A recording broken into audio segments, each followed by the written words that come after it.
All right, so I guess we'll start with the dollar, right? I did a video last night just talking about there's a big kind of discrepancy between the monthly and the weekly right now. You got a monthly cycle that's been high, but the trend has been pretty bullish, right? Can't get off this 8, which is pretty evident on the weekly. But what we did was essentially this long-term bull market. You know, this is where the dollar started its new long-term uptrend. That's 2014. We've just been making higher lows. And then this was a little bit of a fake out. A lot of people got bearish the dollar here at the start of last year. And we said you needed to watch the 200 here, and then we had pi on the weekly. So we didn't freak out there and actually got long and then added. This was our last long call, the dollar right here, and we took out these highs, if you guys remember. I did a write-up on that. So everything's still in place here, long-term bull market in the dollar. I think we are going to, the next big move is still higher dollar, which can have a big impact, obviously, on a lot of markets, but it's not going to be, it's just going to be another headwind for the big multinationals if this dollar takes another leg up into 2016 highs.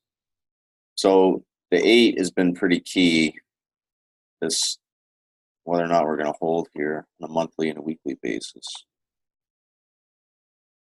And essentially too, right, we took this wall and we retraced halfway. So the market didn't do anything wrong from a long-term perspective there. I go to the weekly. You can see this is where we held pi when everybody was freaking out, trying to call for stupid levels on the euro and the dollar was going to collapse. It's just, you can't make that call, you know, when you've fallen from here, a new high, all the way back to pi, and then people wanted to get bearish. You know, where were they here? Where were they here? And now they wanted to get bearish. So that was enough to swing the market back the other way. And we like being long right here. So to me, all this is still intact. Now the euro chart was a little bit more of a fake out a couple weeks ago, but I'll show that in a second. But we have the weekly cycle on the dollar is back up here this week and last after making another higher low. So still lots of reasons to be constructive on the dollar. Now the intermediate term, it's been a little bit more choppy. So this is where that little fake out was in the euro. You can see it better on the euro chart. But here we had the intermediate term kind of turn back down when the daily cycle crossed. And then we got our lower low Friday. So now we're trapped between the weekly higher lows and that trend going this way, and this intermediate term that just rolled with the daily last week. So now I think that the levels that matter, it's here and here on the dollar index. And let's do the reverse for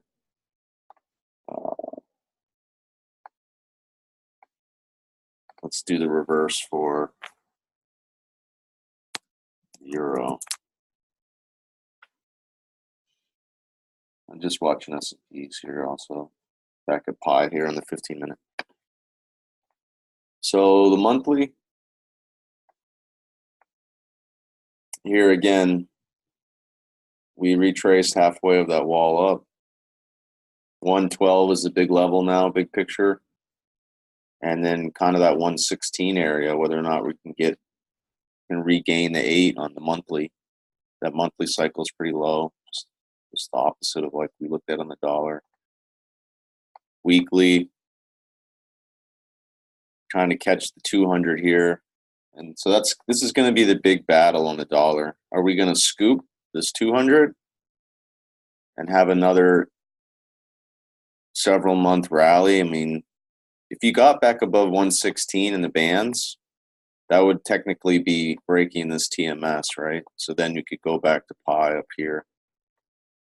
I'm not making that call. I'm just saying that's the battle. It's whether or not this 200 wins out, or is it going to be the intermediate term, or the trend that we've had in place since last year, lower highs. And then obviously a break of 112 is really bearish. Then then all eyes on 105, 106 again. So it's going to be, I think, a little bit of, and I think part of what you're seeing is stocks were so weak to end the year that the market starts to price in maybe a more dovish Fed. So that backs the dollar off, rallied the euro. But now data out of Europe last week was absolutely horrendous. And they're just moving closer and closer to, official recession, depending on how you want to measure it. So now the market, like Friday, turns around and prices, Thursday we had the market pricing in all that, weak Europe, and a dovish Draghi.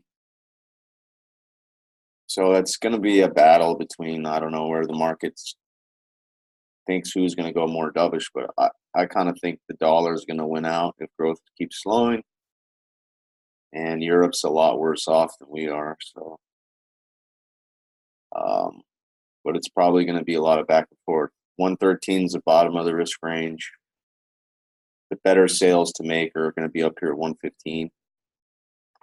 When you look at the daily again, it was tough to, like I chased some longs up here on the core side, and then I took some of that off in here, but I kept the piece. And after 8-9 days down on this swing line, like this wasn't a place to capitulate right into 113 on the long side. I think that's a lot of what happened Friday as people turned around and went short here. And probably right below that low, there was a lot of shorts, new shorts, and those guys got squeezed Friday.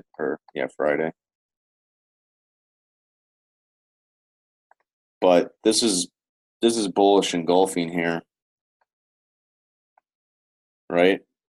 After a swing line with a couple of BCIs. So there's definitely room for this to follow through, probably to 115 or so. I mean, this is a huge level. This is the TMS now, guys, on the euro, big picture. It's 115 and a half, and then you have the whole number at 116.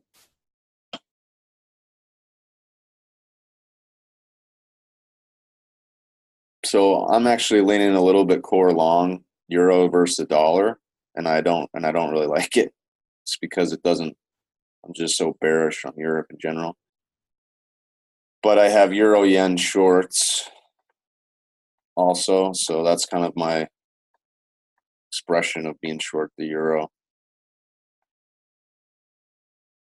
But I'm going to come out of that if we move up into 115, and then I'm going to start to go back, flip back short a little bit on the core side.